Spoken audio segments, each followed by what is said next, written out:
বিস্তীর্ণ মাঠে চাষ হচ্ছে মুগ ডাল। পরিপক্ক হওয়ায় ক্ষেত থেকে ফসল সংগ্রহে ব্যস্ত কৃষক। এবছর মুগ ডালের বাম্পার ফলন হয়েছে দেশের শীর্ষ উৎপাদনকারী জেলা পটুয়াখালীতে।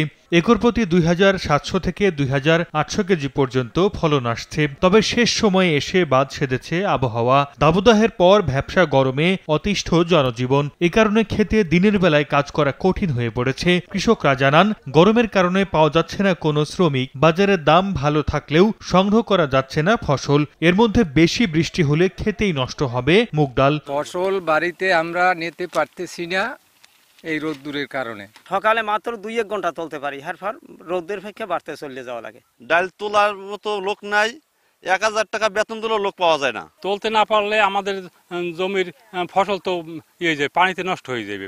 ভারী বৃষ্টিপাতে এড়াতে চলতি সপ্তাহের মধ্যে ফসল তোলার পরামর্শ কৃষি বিভাগের। বিকাশে কম খরচে ক্যাশ আউটের লিমিট বেড়ে 50,000, প্রিয় এজেন্টও 2টা। সামনের দিনগুলোতে আমাদের আবহাওয়া দুর্যোগ হতে পারে, সেখানে কিছুটা ঝড় বৃষ্টির সম্ভাবনা থাকতে পারে। এজন্য তারা যাতে দ্রুত মুগ ডাল কর্তন করে বাড়িতে নেয়। কৃষি বিভাগের তথ্য মতে চলতি মৌসুমে পটুয়াখালীতে 85,000 হেক্টর জমিতে মুগ ডাল চাষ হয়েছে। উৎপাদন লক্ষ্যমাত্রা ধরা হয়েছে 1,22,520 মেট্রিক টন। আর চলতি মাসে স্থানীয় বাজারে প্রতি মন মুগ ডাল বিক্রি হচ্ছে 3800 থেকে 4000 টাকায়। সময় সংবাদ, পটুয়াখালী।